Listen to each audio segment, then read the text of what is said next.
Patricia Léger, bonsoir. Oui, bonsoir. Vous êtes ici pour l'association À Propos pour une conférence sur l'optimisme, cultiver l'optimisme et la joie de vivre au quotidien. Est-ce que Oui. vous pouvez déjà vous présenter, nous dire qui vous êtes, quel est votre parcours? Alors en fait, donc mon parcours est un petit peu atypique, hein, si on commence par cela. Moi j'ai débuté dans le système bancaire, ensuite dans l'industrie pharmaceutique, j'y suis restée 17 ans et puis à un moment donné une confrontation de valeurs, dirons-nous. Je ne m'y retrouvais plus du tout sur un plan éthique, personnel, ça n'avait plus de sens pour moi et j'ai décidé donc de reprendre ma liberté, une valeur importante, très chère pour moi, et de devenir coach, formatrice en entreprise, donc à mon compte, et puis de développer également la psychothérapie dans un cabinet pour les particuliers, puisque j'avais la chance d'être diplômée sur ces deux aspects. J'avais donc ces deux casquettes, l'un venant compléter l'autre. Voilà.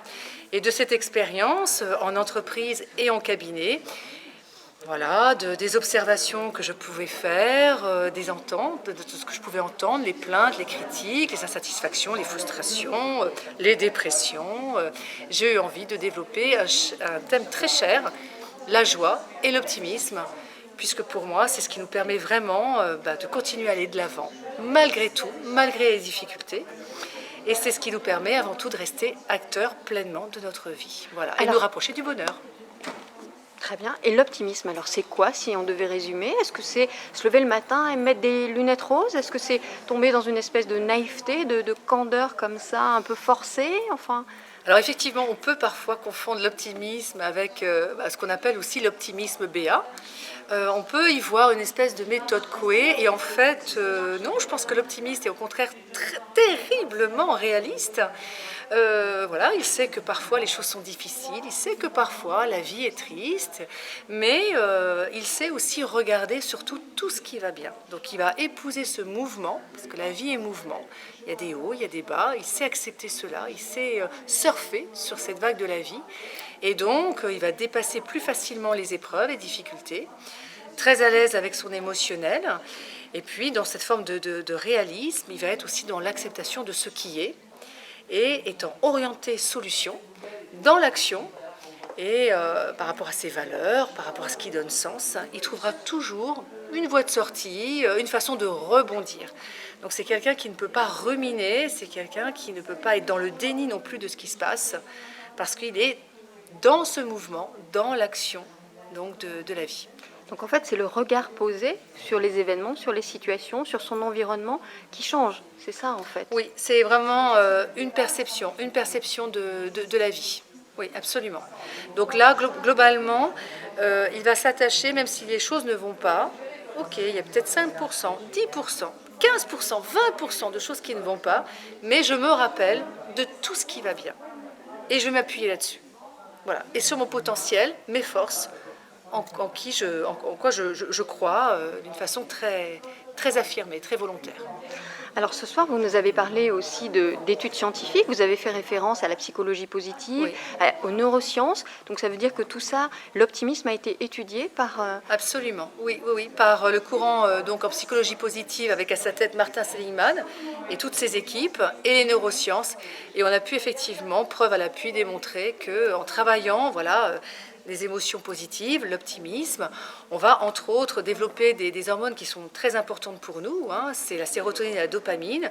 Et ces hormones, c'est la clé d'entrée vers la réussite, vers l'épanouissement, puisque c'est un apprentissage beaucoup plus facile, plus de concentration, de mémorisation. On va être naturellement doué d'analyse plus profonde, on va trouver plus facilement des orientations, des décisions. Globalement, on est plus réfléchi, créatif et ouvert à la nouveauté. D'accord. Et il y a des modifications dans le fonctionnement du cerveau, en fait. C'est même ça qui a été constaté. Absolument. Oui, tout à fait. D'accord. Est-ce que vous pouvez nous dire dans notre quotidien, qu'est-ce qu'il est possible de faire concrètement pour développer un petit peu plus d'optimisme, de joie de vivre? Alors, la clé déjà, l'optimisme a vraiment cette belle croyance, et plutôt carpe diem, donc pleinement présent, vraiment dans l'instant présent. Il est dans cette capacité de savourer, et de savourer des choses très simples en fait. Donc déjà, il va développer véritablement un esprit de, voilà, il est en capacité à se réjouir, on parle d'esprit de gratitude, mais dans ce quotidien, dans chaque situation, voilà, il va pouvoir en extraire quelque chose de savoureux.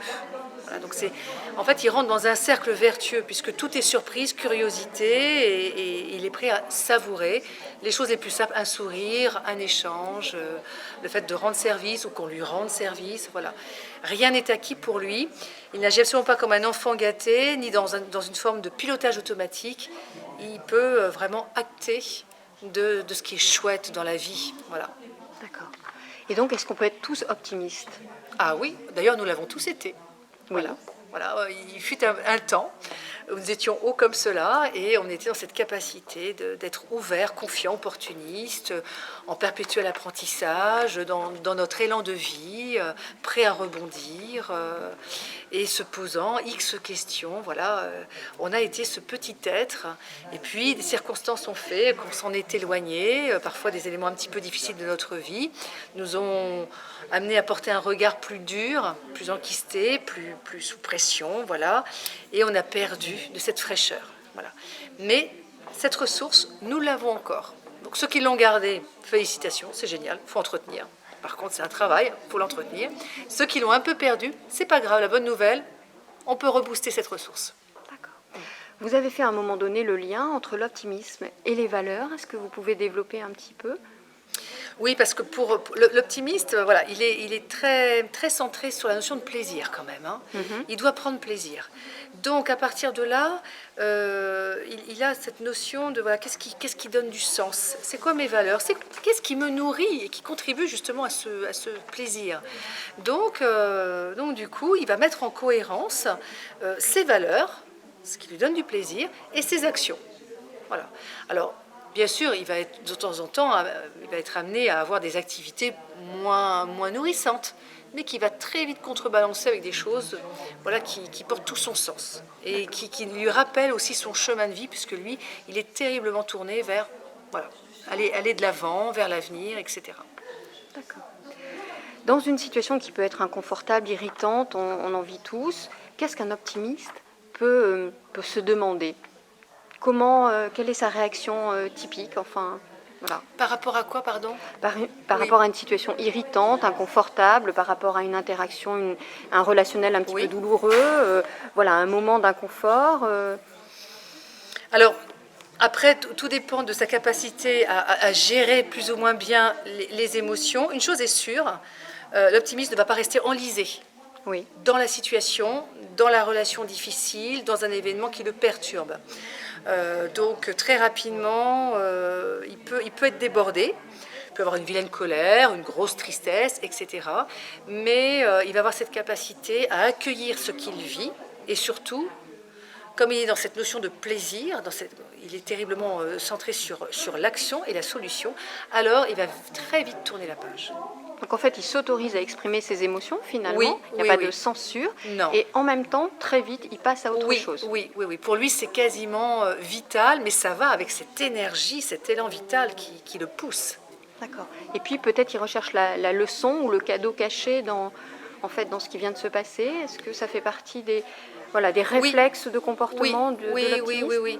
Alors je ne dis pas qu'il ne va pas systématiquement, enfin qu'il ne va pas reproduire certaines erreurs, etc. Mais pour lui, l'échec globalement n'existe pas. Tout est apprentissage, il doit en tirer quelque chose. Donc c'est juste dans son chemin de vie. Voilà, ça s'y inscrit comme cela. Voilà. Et ça va participer à le faire grandir. Et peut-être à transformer certaines de ses croyances, certaines de ses convictions. Donc c'est un bonus. D'accord. Vous voyez? Il peut ronchonner dans un premier temps, mais après, ça sera que du bonus. Voilà. Et est-ce qu'on a besoin de s'entraîner pour redevenir optimiste? Alors là, une fois de plus, tout dépend de notre degré d'optimisme. Mais moi, je pense être d'un naturel très optimiste. Et en même temps, je fais toujours attention à ce que ça soit bien validé dans mon quotidien. Voilà. Pour moi, rien n'est acquis. Voilà, je suffisamment fait de psycho pour savoir que nous restons néanmoins des êtres un peu fragiles, complexes mais également fragiles. Et donc, tous les jours, je mets en avant certains éléments pour bien entretenir cette qualité. Ça demande de porter une attention particulière à soi, Oui. finalement, c'est comme une sorte d'écologie personnelle. C'est exactement ça, une écologie personnelle, se rappeler effectivement quelle est mon intention dans cette vie, etc. Et d'y porter une belle vigilance, une belle attention. Oui. Est-ce que pour conclure, vous souhaitez partager quelque chose en particulier sur cette notion de l'optimisme, de la joie de vivre au quotidien?